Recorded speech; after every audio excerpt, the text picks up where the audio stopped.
Okay, that's time. Yeah. No more writing of answers. And we're gonna go over the quiz in class. Like normal, this time though, we'll be using VS Code to go over the quiz again because Python Tutor does not support Beautiful Soup because it's something that you have to install separately. And so we'll be doing this all in VS Code. Yeah. The quiz.py file that I have opened up here is the same as the file that you have. The exception is that I've commented out all of the problems so far, and so if I run it right now, press the triangle button, then we get no output. Okay, let's quiet up. Thank you. And so the first problem here, we're looking for so here's our selector. This is li tags that also have the dot bold class on them. And there are 4 of these li tags. 3 of them have this dot bold class. This image class has this dot bold, but this is not the actual li tag. It's one of the descendants, and so it doesn't count. It's only these 3 tags right here that we're actually getting. So the answer for problem number 1 is 3. Any questions on that first problem?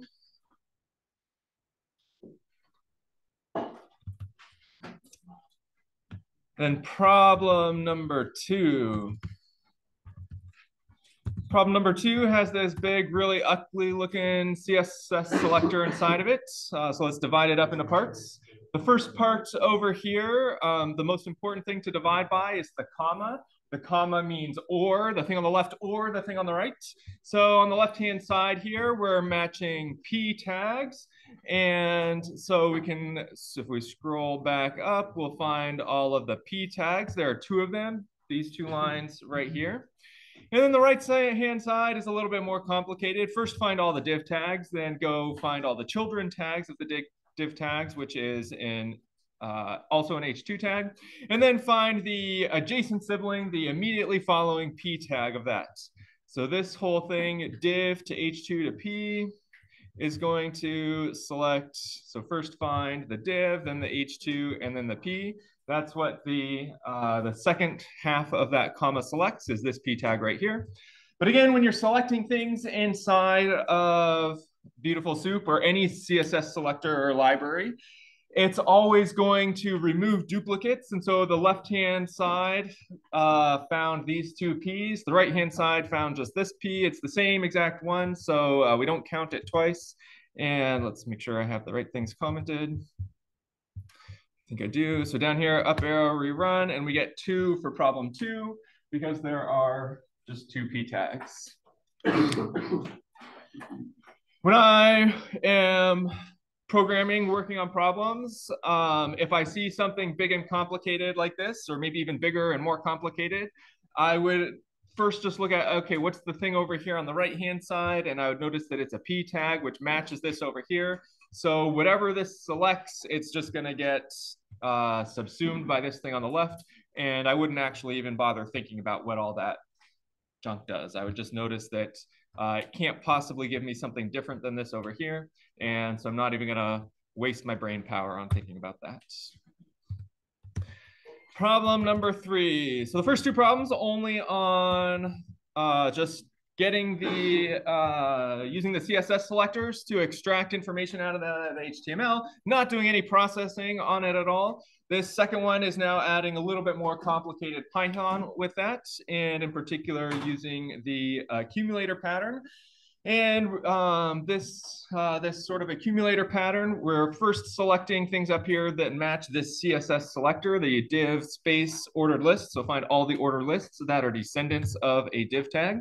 And then we're going through here, and here it says tag.select. So it's matching, searching inside one of these results right here. It's not searching inside the entirety of the document. It's only searching inside something that matched up here.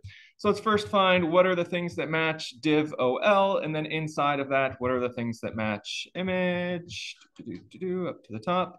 So we have two div tags, div, div. There are no ordered lists inside of this div tag up here, so nothing matches. Here we have another div tag, and here is an ordered list. So this is the tag that we get from the very first call to Beautiful Soup.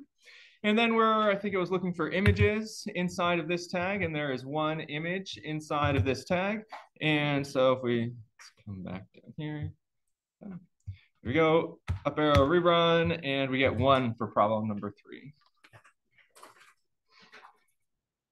Any questions on any of these problems so far? Question?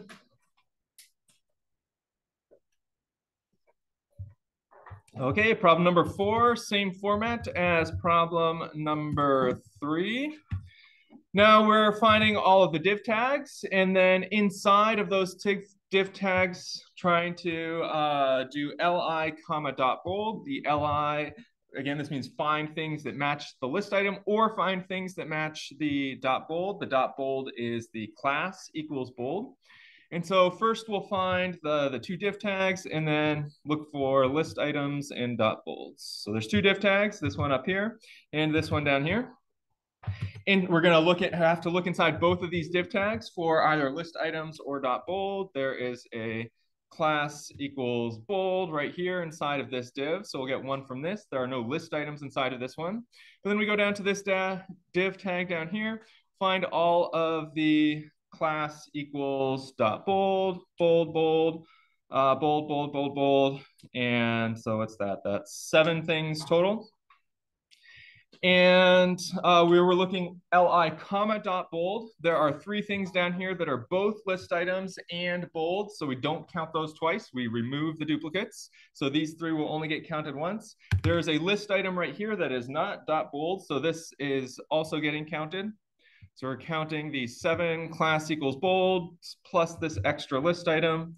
And so if I counted correctly, that should be 8 for problem number 4. A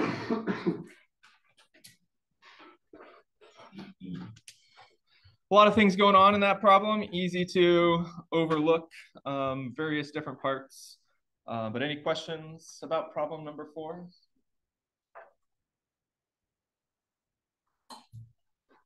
Last problem, number 5.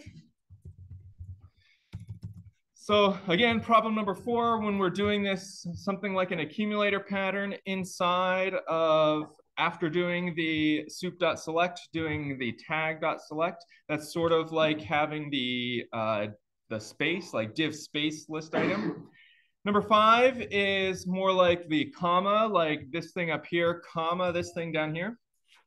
The only difference is that since we're doing it in Python now with this plus operation, we're not removing duplicates, even though if we had done it purely in CSS selectors, we would remove duplicates. So let's first div and dot bolds, 2 div tags, div tag, div tag. And again, we're looking for the dot bolds inside of the div tags. So there's 7 of those inside of those dot div tags. And then I think the other thing it was looking for was a p tag. Is that right? And so there are these 2 p tags right here. These p tags are also bold. And because we're doing the combining in Python, concatenating lists, we are going to count the p tags twice. That the p tags will get matched up here. They'll separately get matched down here. The Python addition does not remove duplicates. And so, yep, oops, have to save this up here, save that down here, up arrow rerun, and 9. 7 for the dot bold, 2 for the P is 9.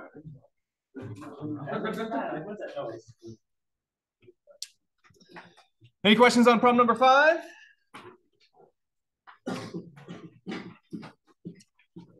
Okay, total your points up and get your quizzes up to me.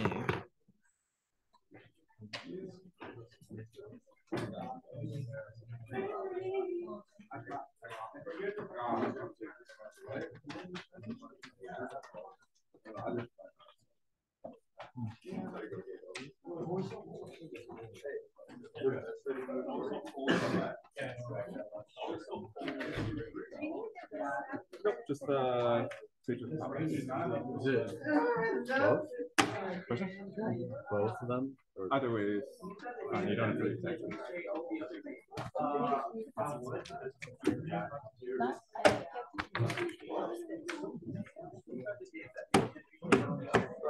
I'm not going to be available. Oh yeah.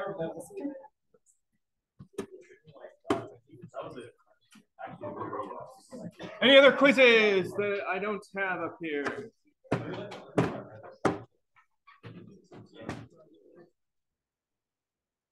Okay. So last time we started talking about the exceptions.py file.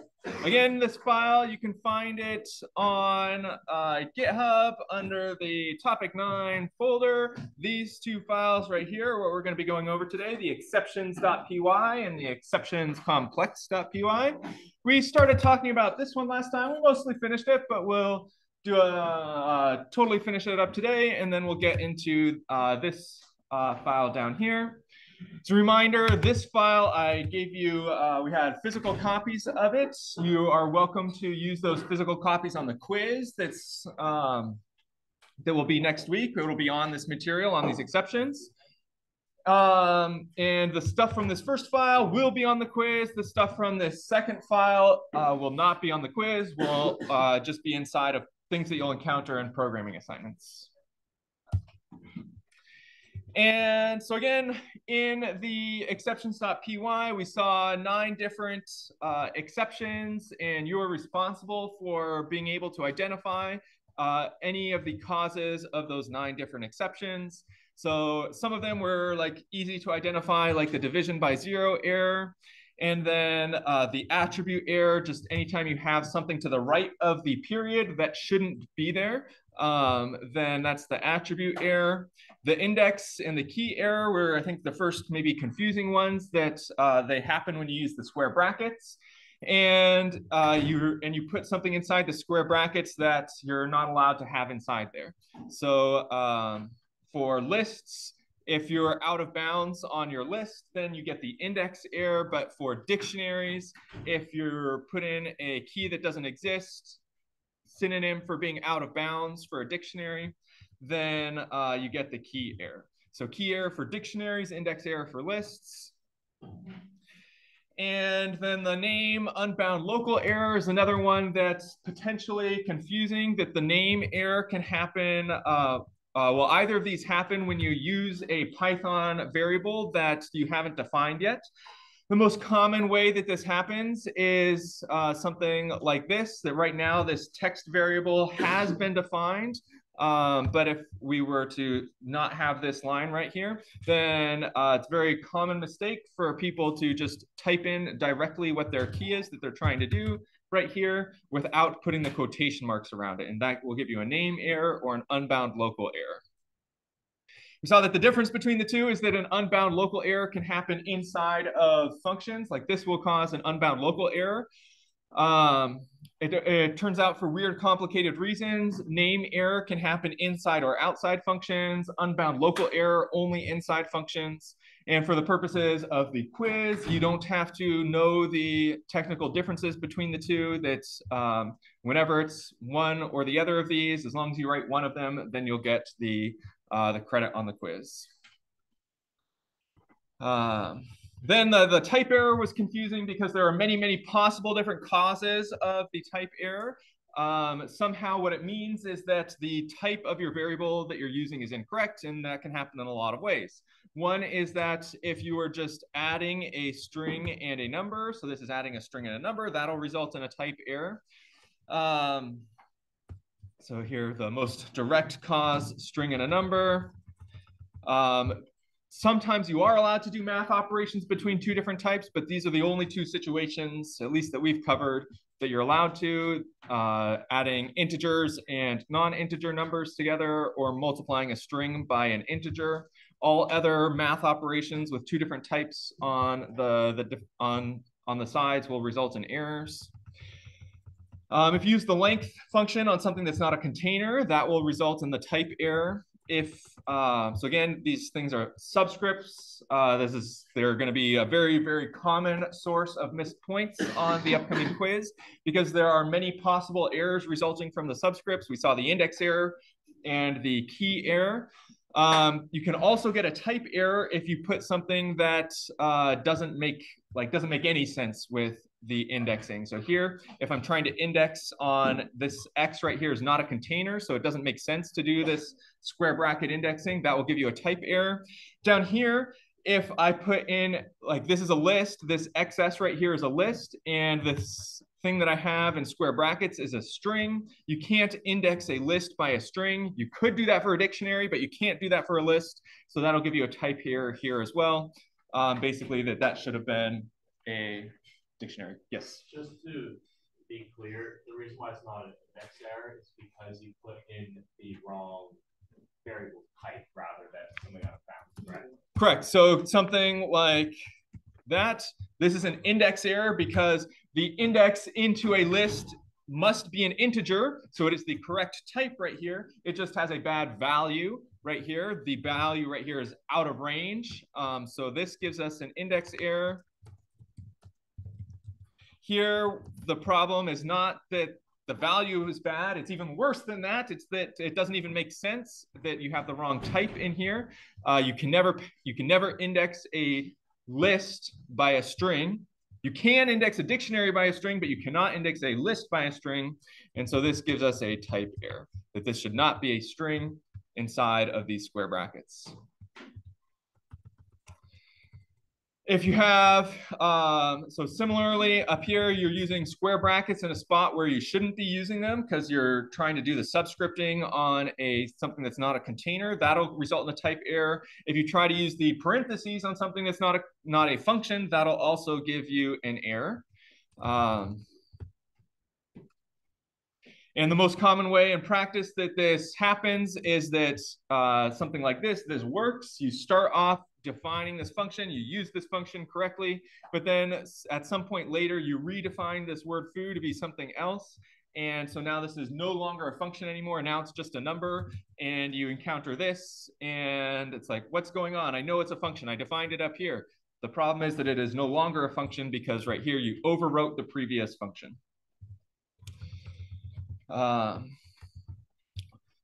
Final type of type error is that if you are using a function, it is a correct function, but you're just passing the wrong number of arguments to it. So length takes one argument. If you pass 0, that's a type error. If you pass 2 things, that's a type error. And this is applicable not just for length, but for any function, whether you define it yourself or it's built into Python.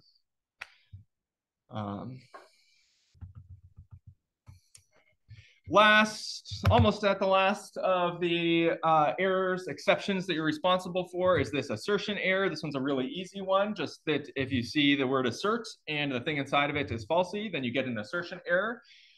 So it's easy to identify on the quiz. If you see this, I guess the tricky thing about the assertion error is why would we have it? Why would anybody ever intentionally make their code create an error? And the answer is because if you have a function that has some sort of special requirements on the input like this, so the maximum value of a list, it doesn't make sense to talk about the maximum value of an empty list. And so we're asserting right here that the list is not empty. The assert function, the only time you'll see it used in practice is at the very top of a function to assure that we never get into this code down here if we don't meet whatever the requirements of the function are. And this is useful for users of your function because then if they accidentally make a mistake when they're calling it, then they'll get this assertion error and it tells them that, oh, I made a mistake calling this function. And I have to figure out like, why was this length of XS greater than 0 or not greater than 0 and fix it. Even better than the assertion error, though, for that purpose is the value error. The value error lets you attach a string message to the error message that you're giving and provide a little bit more information that will help people debug a little bit better. And so the particular built-in Python functions that you're responsible for knowing are in the square root function. That square root is not defined for negative numbers. And so you'll get a value error here. This is a bad value. passing in a negative number to the square root function. And the integer function in Python, it's allowed to convert certain things into integers, like decimal numbers or strings that only contain an integer inside of it. Those are allowed to be converted into integers. Other things are not allowed to be converted into integers in Python, though. This just, like, I don't even know what integer that could possibly be. So that makes sense. It's a value error. This one here is a little bit confusing, that you could convert this into a decimal number and then convert the decimal number into an integer. But Python doesn't let you do that in multiple steps. If you have a string here that you're converting into an integer, it must be exactly an integer that you're passing in and nothing else inside of it. We also talked about there's this raise keyword in Python. Raise lets you signal that an error happened, and it's very commonly used with this value error. And again, this will let you attach some sort of message to the error so that the user has a little bit more context about what they should fix in order to make the error not happen in the future.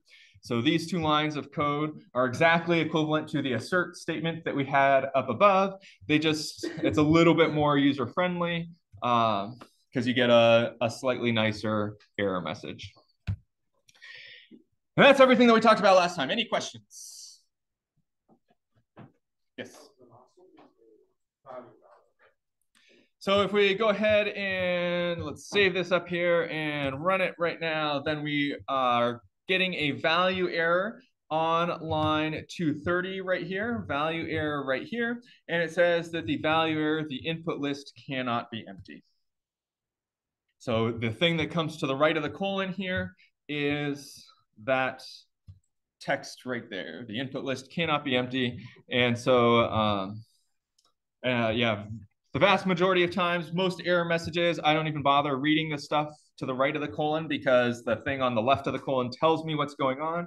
But for the value error, since it's sort of like this catch-all custom error message, the thing to the right of the colon is useful, and you'd always want to pay attention to exactly what that is.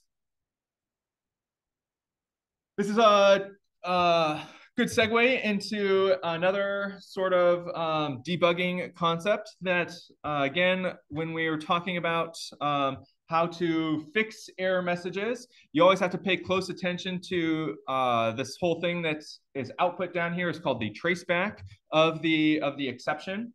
And the technical term is that Python barfs out this error message to you. That's how everybody says it, that this is Python barfing this out. And in order to read this, you always start from the bottom. The very last line contains the exception that is being raised to the left of the colon right here. This is the exception. And then the right of the colon gives us some sort of human readable version of that exception.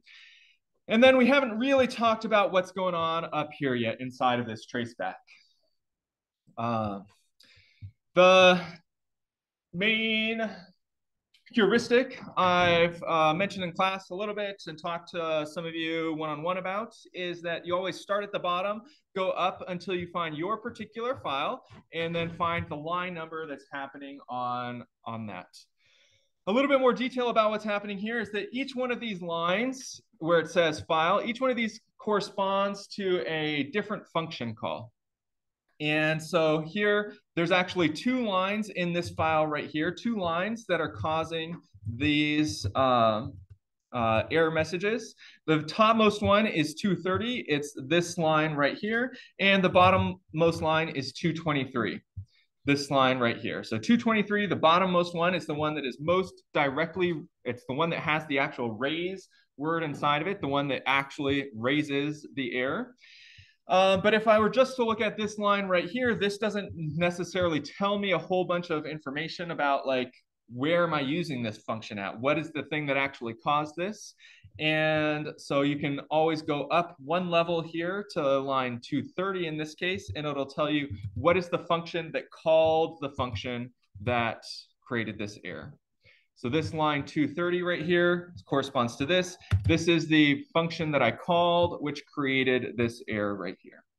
In this case, there's only one function call somewhere, so it's a little bit obvious exactly what was going on. If I were to change this like that, rerun this, up arrow, down. Still getting the same value error down here, still the same error down here on line 223, still the same value error. But now in order to figure out which one of these is causing the problem, I can see line 232. Okay, line 232, here's an empty list. We can't have an empty list passed to this function. So being able to fully interpret these, especially when they get really large, like, I don't know, you've probably encountered these barfed out exception messages that are maybe like 20 or 30 lines long already. Being able to fully interpret those is an art that we'll be continuing to practice over the coming month or so. And we'll be working on more and more complex versions of these, but that's the short version of what's in this error message. Any questions so far? Pedro. If you had another function right underneath that one, would it point out both functions, or would it stop at the first one? Let's go ahead and get a little bit more complicated here. So this will create a foo function here. It's going to take an integer as input, and what it's going to do is it's going to return maximum value 2 of list range I, like this. So our foo function is going to internally call this maximum value 2 function. And down here, if I were to do, let's go ahead and fix this problem. If I run it real quick, there'll be no error messages. These functions can trigger errors, but we don't know. We never go inside of a function and look at error messages when it's defined. We only do it when we actually call that function. And so now down here, if I type out like foo of 10, like that, that is not going to trigger an error message, that it's going to create a list of length 10 right here. If I do foo of 0, like that, up arrow, now that's going to trigger an error message, and now there are 3 lines in this traceback. So line 223 is the one that literally caused the error message, that literally raised the error message, line 223 right here. And then line 231 is the line that actually ran the maximum value 2 function. Line 231 right here is what invoked the maximum value 2 function with a bad value. But this still, I don't know, that's still not super helpful for me. Maybe I want to figure out what did I call foo with. So we go to line 239 is the one that actually called foo, and we can see that it had the bad value of 0, which was causing this to have a list of length 0. I'm not sure if that answered your question anywhere in there. Say you put near like line 223, say in line 223 instead you put like return 6 or something, like above the race, and the race wouldn't raise anymore. So that we just have 2 lines of errors with the same problems in 3. So now when we hit return 6 right here, line 224 can never happen. So it can never happen because as soon as you hit the return, you don't do anything else inside the function. We don't do this line. We don't come down and do any of these lines. And so no error message will get raised here. This will just get substituted with 6. And the foo value down here will just get substituted with 6. I'm not printing it or anything, so no error messages.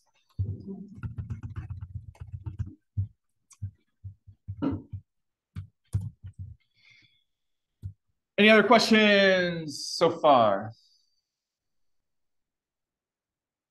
Okay, again, on the quiz, you're not responsible for understanding these tracebacks. You are responsible, though, for being able to identify what the actual error is, if there is an error. Okay, question? So if you had a raised value error and you had just asked would there be like a calculate error or something? Because the maximum function requires something, or would it just have? Yeah, so the reason we have this raised value error right here is because the code down here requires it requires that the list be non-empty. If we have an empty list down here, then on line 224, when we do XS at position 0, that's going to raise the index error, list index out of range. And so in some sense, like this doesn't give us any more power. It's still like exactly, we're getting an error message, but this list index out of range, in order to figure out like what's going on here, it actually have to look at the code of this function and figure out, okay, I guess this can't be empty because if it is, then I get an index error. Is that intended? Is that a bug on the code? Or I don't know what's going on. But adding something like this just makes it very clear that the bug is not inside of this function right here. It is inside of the stuff that's calling it with a bad value. Does that answer your question? Great question. So here we're raising the value error. It's the most common thing to be raised inside of functions that you're writing yourself is to raise the value error. But it's not the only thing that you can raise. You can actually raise any error that you would like. And so if we have something like this, then that will raise this type error. We could change this to any of those other error messages that we've seen before. Maybe index error like that, come down here, rerun it, and that will raise the index error. So Python automatically raises for us things like the index error and the type error under certain situations. But you could conceivably manually raise those errors yourself if you wanted to. But you probably don't want to. If you're raising an error, you probably want to raise the value error. Your quiz, though, could contain the raise with any type of error over here, and then you'd have to identify that that's the thing that's being raised. Any questions about any of that?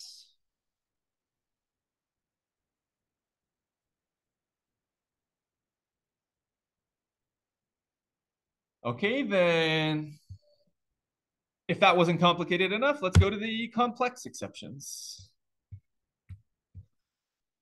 So again, the material in this file is not intended to be stuff that will be on the quiz. This is going to be talking about exceptions that are like, so this very first example related to files, and whether a file exists or doesn't exist is not something you can know just looking on a sheet of paper. And so there's no way for us to test this on a quiz. But you will encounter these exceptions that we'll be talking about in real life. And so this portion will help you tackle those problems when you encounter them, and how to design your code so that it is able to deal with those problems effectively. So the first type of exception that we'll talk about here is files. I'm going to go ahead and run this program, this new program. And we get a file not found error here on line 11. So this open call, whenever you use the open function and the file that you have in here does not exist, then you get the file not found error. I could fix this by coming up here and creating a new file, right-click, new file. The name of the file that I'm looking for is file, just file, hit enter, and save that over here. Up arrow, rerun, and oh no, I'm still getting this file not found error. Again, we've seen this file not found error before in the context of our working directories. And I created this file right here inside of my topic 9 folder for the class. File is inside of topic 9, but my present working directory is this the CS40 folder. And so many ways that we've talked about to fix this. One of them is that I can change my working directory into the topic 9. And again, I'm pressing tab so that I don't have to type all that stuff out myself. And now if I type pwd, there it is. And if I press the up arrow back to my big long Python command and hit enter, so I guess I should probably comment out the rest of this. But there's no error message on this line right here. We successfully went through that line because now the file could be found. So that's all review of stuff that we've covered before. Now, all of our programs before, when there's been a file that's not been found, it's just immediately crashed, and there's been nothing that we've done about it. That's probably not the ideal situation for most programs. If somebody like tries to open a file, then you want to somehow gracefully handle the case where the file doesn't exist and not have your program totally crash, but have your program maybe ask them for a new file name if they type it in wrong or something. And so there's two ways to fix this file not found problem. I'm going to come down here and delete this file, move it to the trash, so that we are now getting that exception right here. And I'll just comment out those lines up here and uncomment this method 1 down here. So this first method of checking if of avoiding this exception is to identify, okay, this exception occurred because this file was not found. And so we will first check to see if that file exists. And then if it does exist, then we know that that condition will be met. And so we can go ahead and safely open this down here. If I come down here, up arrow, rerun it, there's no error message down here because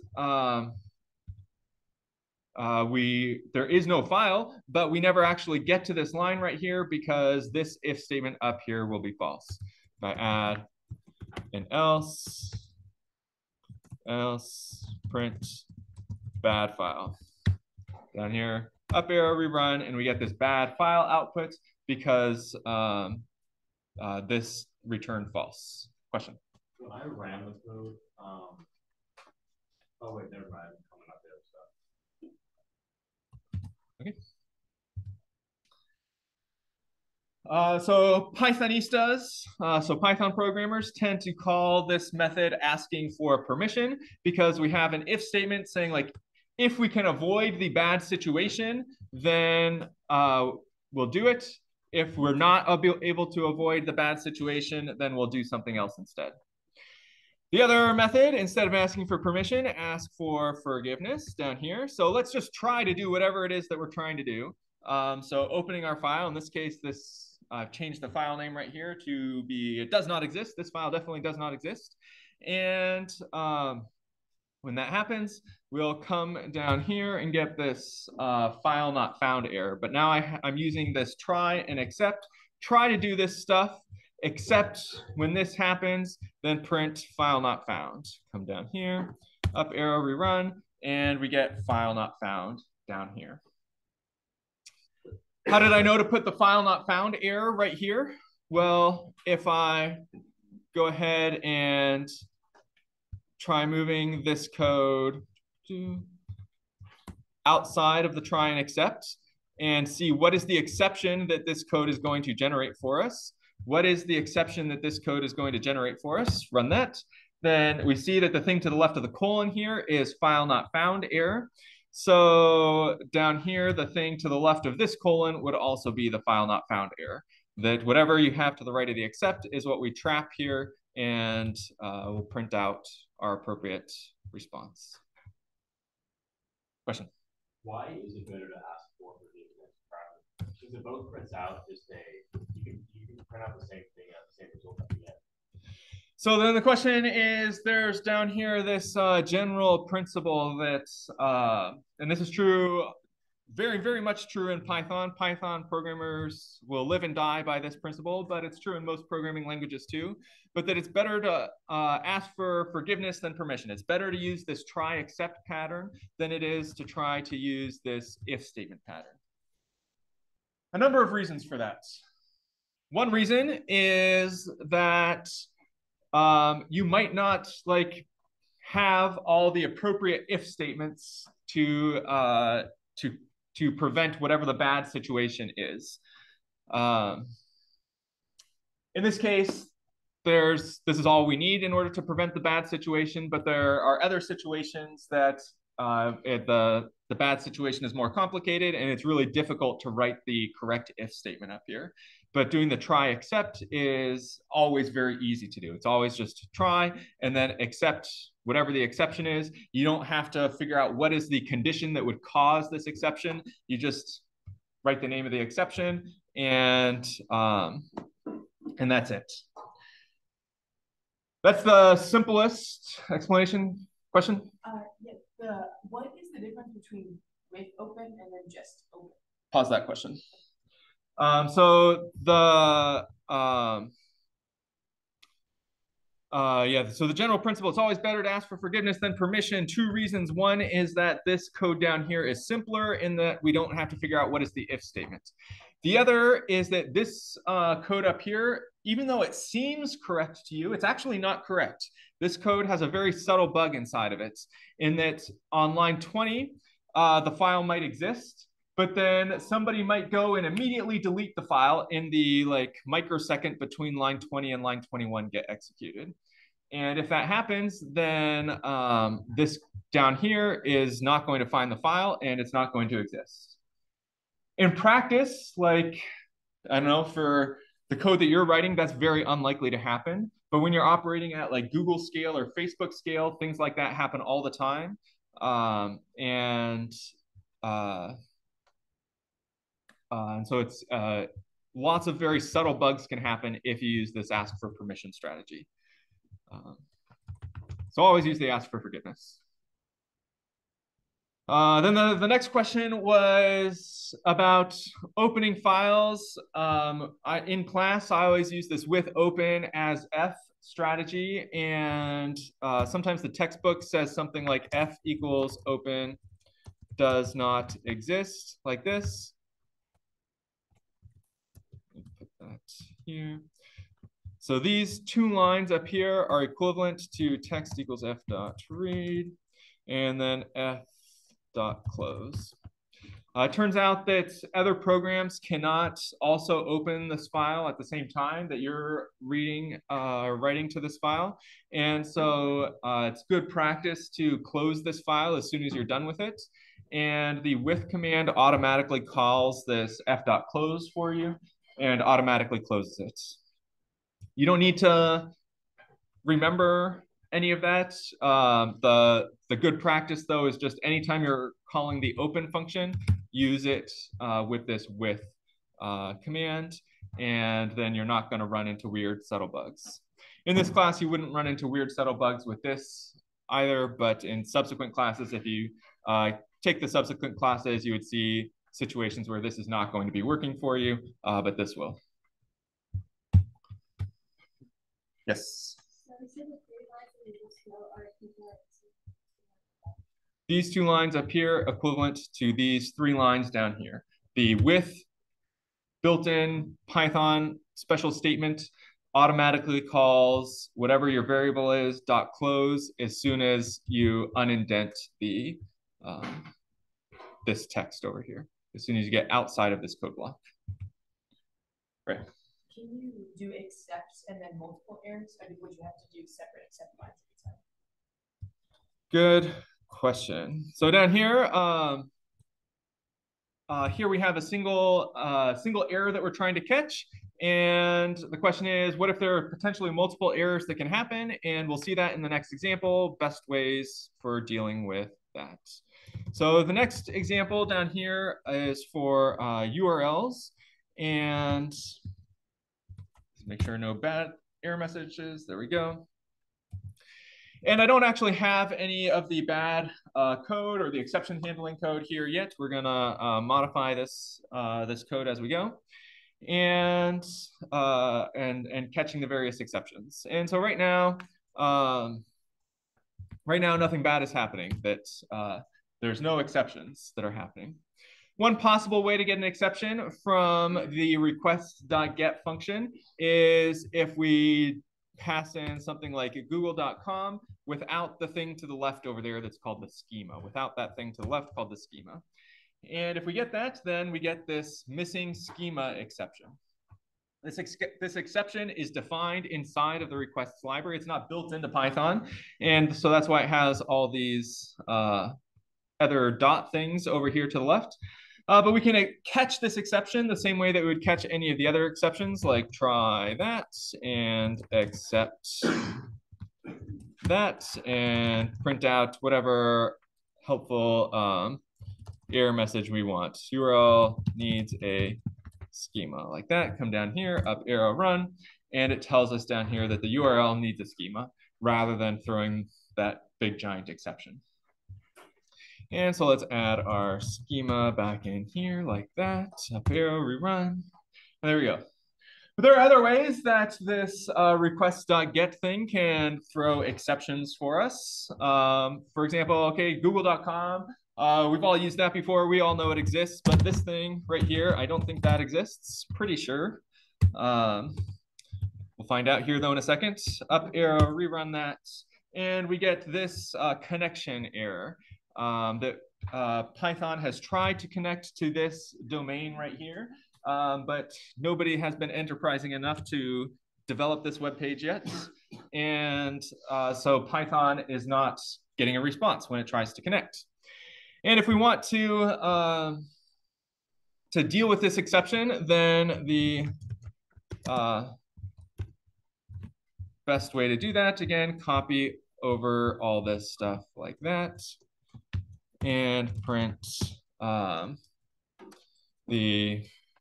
say cannot connect to URL. Something a little bit more user-friendly than all of this stuff down here. Up arrow, rerun, and we get now cannot connect to URL. If you want to handle multiple exceptions and do something different for them, then you can do that this way. If you want to handle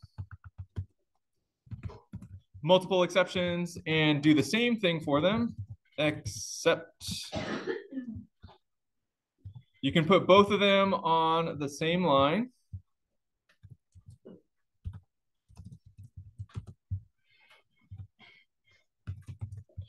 Like that. And then, I don't know, say bad URL like that.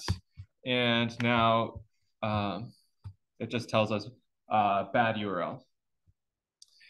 This is better practice than this up here because you can have more informative error messages down here, more informative things. And so real world, I don't know, 75% of the time, I would split out my my exception handling into things like this. And maybe 1 out of 4 times, it actually makes sense to group those exceptions together. Did that answer your question? Jackson. Say you didn't put the HTTPS in the beginning and also had a URL that didn't exist at the same time as that, and you had the original code, not with both, then what would happen? Would both errors pop up, or can only do one at a time? So the question is, up here, what if I have 2 different errors and in my URL, and how does it know which error to use down here? Couple of things. So computer scientists run experiments. So let's just run an experiment and see what happens. And oops, in this case, we get invalid syntax because why? We need that maybe. The double quotes down there.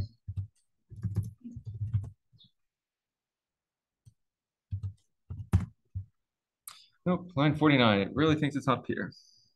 We're getting invalid syntax because the accepts must happen immediately after the tries over here. And so I can't have that in between. That would have to happen at the end over here. There's also maybe a good thing to point out that the syntax error is different than the exceptions. A syntax error is not an exception. It is not something that you can like catch at all. This happens before Python starts evaluating your code at all. And it just means, yeah, that syntactically in Python, except must happen immediately after the try. You can't have stuff in between like that. Otherwise, it doesn't know what that except goes to. And so that is going to fix that problem, except then I added those things there. There we go. Okay, so the original question was we had 2 different problems inside of this URL. One was a missing schema, and the other one was that this actual domain name is bad. It's not able to connect to that domain name. And if in this particular case, if we have two of those different exceptions, it's picking to do the missing schema exception instead of the connection error exception. You might think that that's because missing schema happens first. So that's going to be our hypothesis. Again, scientists generate hypotheses and then run experiments to test those hypotheses. So our hypothesis that we were getting the missing schema error, URL needs a schema, because that one was coming first. And so let's test that hypothesis now by changing the order down here. And so according to that hypothesis, we would now get this connection error message, but we still get this URL needs a schema down here. It turns out that the order of these exceptions does not matter at all. The order that you put the exceptions in does not matter at all from Python's perspective. And in this case, if Python, the requests library never even gets to like trying to connect to this domain over here because it never even, it needs this HTTP, the schema thing over here to know what to do with the stuff over here. It turns out there are other schemas that say, instead of connecting to something on the internet, we'll connect to your something on your own computer. And so Python isn't able to determine that this is a website until it sees the HTTP stuff over here. Does that answer your question, Jackson? Great question so far. Any other questions? Yes. So what was the conclusion of the order of? The order that you put the except statements after the try block makes no difference at all. So always put in the same order that I actually find statements. So then the question is, if Python doesn't care what the order is, then what order should I put things in? And the answer is that you should do whatever order makes the most sense for humans. So you're a human, so do whatever order makes the most sense for you. You can do the order that you encounter them in. Like, okay, at first we were getting a missing schema exception, and then we figured out how to handle that. And then after I fixed that, we were getting a connection error. So I'll add the connection error at the bottom. And then if we get another error message, we'll add that down here as well. That's a perfectly reasonable thing to do. Another reasonable thing that people do is like whatever the most common exceptions are, they'll put those at the top. So common from like a user perspective, or common from needing to adjust the code in there for whatever reason. But there's no hard and fast rule about the order that these should go in. It's just whatever you think happens to make sense at the time. It's doing all of these steps. I can't tell if it's not. So yeah, what it's printing out here prints URL needs a schema right here. So corresponding to URL needs a schema here, corresponding to the missing schema exception. So it only does one except at a time?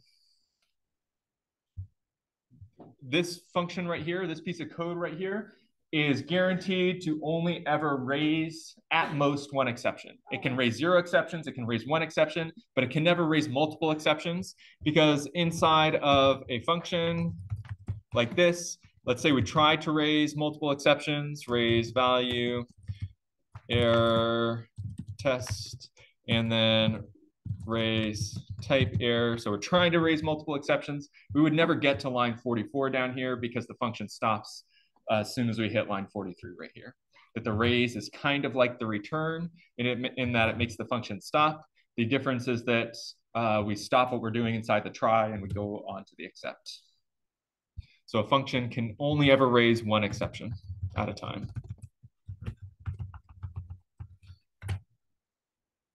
All great questions so far. Any other questions?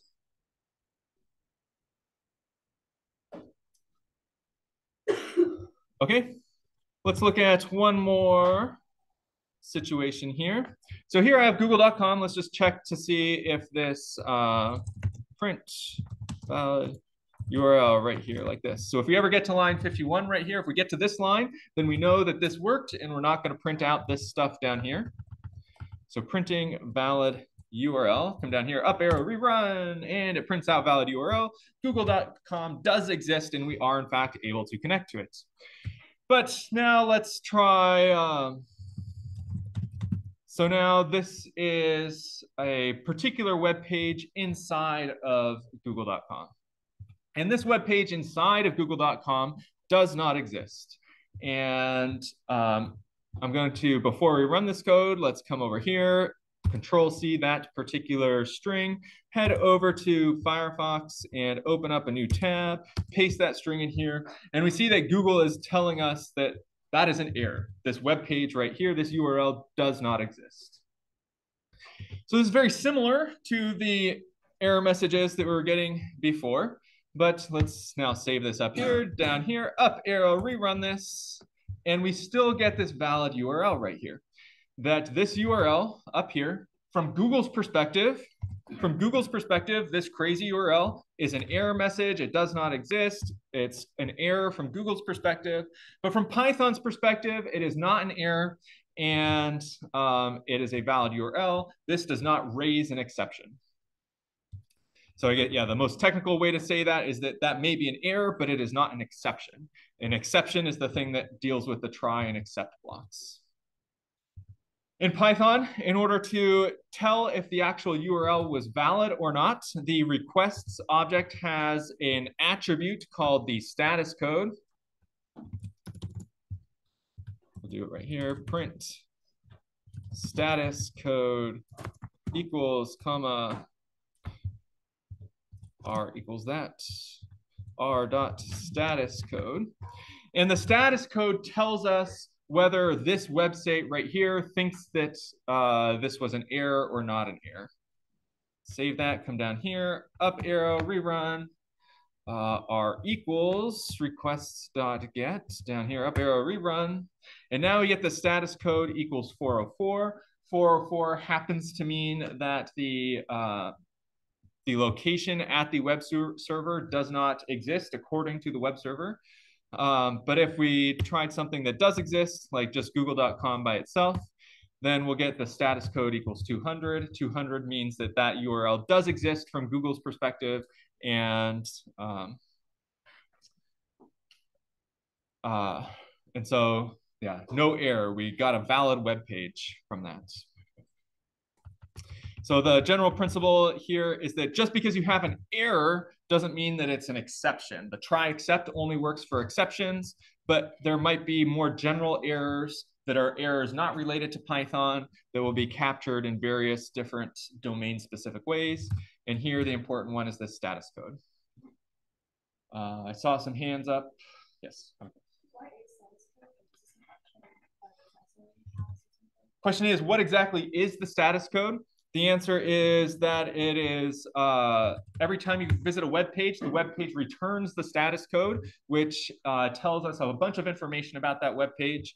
The only status codes that you need to know about right now are 404 and 200. 404 means that's an error. This thing doesn't exist right here. 200 means that everything worked perfectly. I mean, like, sorry, like the status code, I didn't write that. Is that? So from Python's perspective, what is this status code? The answer is that anytime you see something to the right of a dot, this thing over here is technically called an attribute. It is defined inside of this R variable over here. R is the result of this request.get function right here. We haven't actually talked about how to create your own attributes for things, but we've seen various libraries and built-in Python things that that use this. There's no parentheses at the end of this, so it's not a function call. It's just a variable that exists as part of this R thing.